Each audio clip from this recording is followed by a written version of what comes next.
And out to one of our top stories this hour. She lost the courage to continue her vegetable business after being diagnosed with fistula.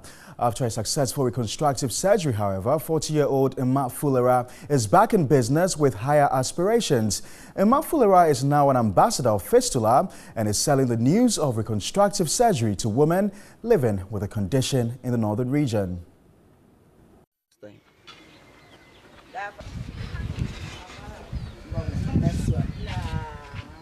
Mma Fulera is a mother of 4 and lives at Chogu Yapausi, a suburb of Tamale.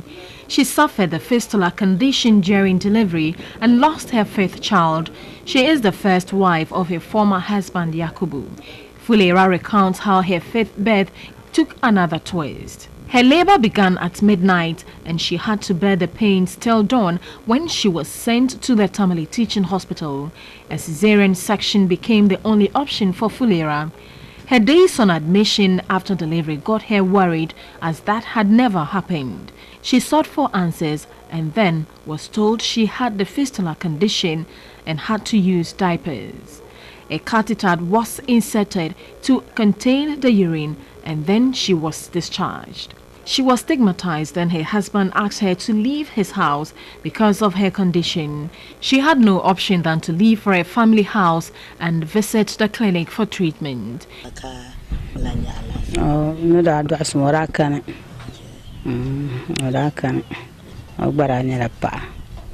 I have 4 children, all girls. The 5th one died at the hospital. I never got healthier after the birth. I went to the hospital when labor pain began.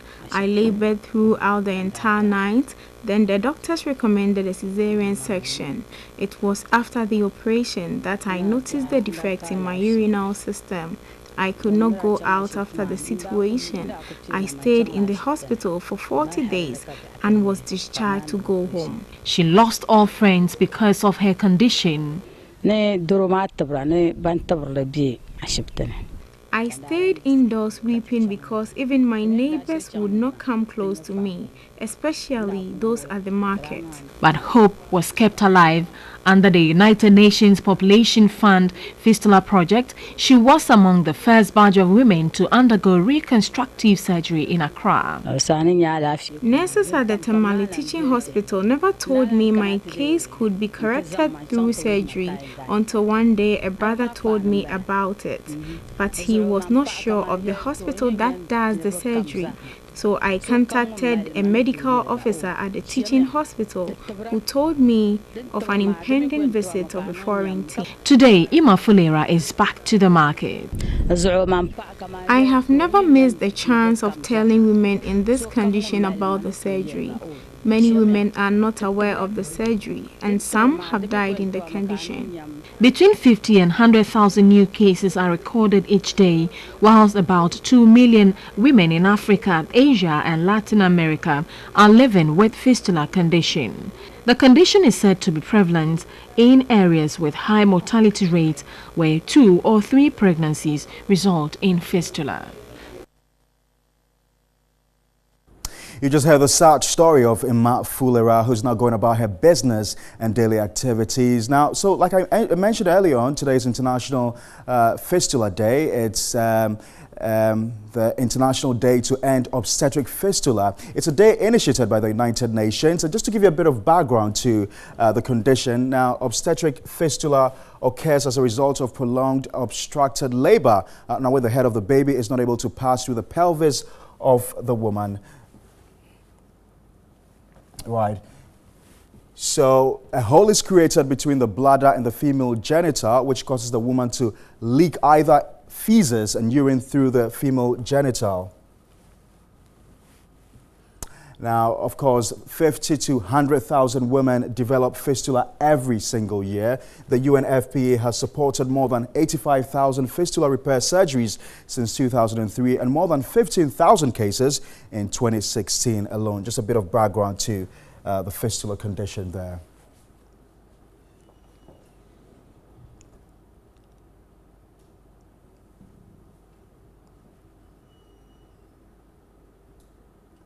All right, so we're joined on the phone by Dr. Bright Babu to have some understanding of exactly what fistula is all about. Thank you very much, sir, for your time. What exactly is obstetric fistula? So, yes, good afternoon to you and good afternoon to your listeners out there. Obstetric fistula essentially refers to an opening that may develop between the vagina of a woman and either the urinary bladder or her rectum that may allow urine or stool, to leak through the vagina. And how is a woman able to identify that she has a condition? So typically, she would feel, that every time she wants to, say, pass urine or pass stool, there's a bit of the urine that would leak, through the vagina, or there's a bit of the stool, that would leak from the vagina as well. And typically, it's a condition that would lead to very offensive, odor from the vagina as well. And she would take notice from the flow of either the urine, or fecal matter, through the vagina, or from the odor that may follow, that. I'm very sure you've been dealing with this condition for several years now. Would you say that it's a life-threatening condition? And what should women with a condition do to avoid further complications? It is not exactly life-threatening, but it's a condition that would lead to a lot of social, problems for the woman. You can imagine the kind of stigma and social issues a lady would have to deal with if she has, bad odor, because she has like urine, or stool, passing through the vagina, which should not be the case. It's a kind of complication that would usually follow, prolonged, obstructed labor. So, issues during childbirth, prolonged labor, and issues that would lead to the head of the baby being in there for far too long is what would really lead to, this kind of thing. So having more women deliver in hospitals, having more women wait until they are fully, developed, before they get pregnant and have, babies. And then those who have this condition need not despair. I mean, it's a condition that can be surgically repaired in a hospital. So it's good to know it's curable and it's treatable as well. But can a woman still give birth after surgery? Yes, so having the fistula does not have much bearing on the reproductive functioning, of the lady after the surgical repair. It does not diminish her chances of getting pregnant or having a baby afterwards. All right, thank you very much. I've got to say a big thank you to you, Doc, for joining us on the phone lines.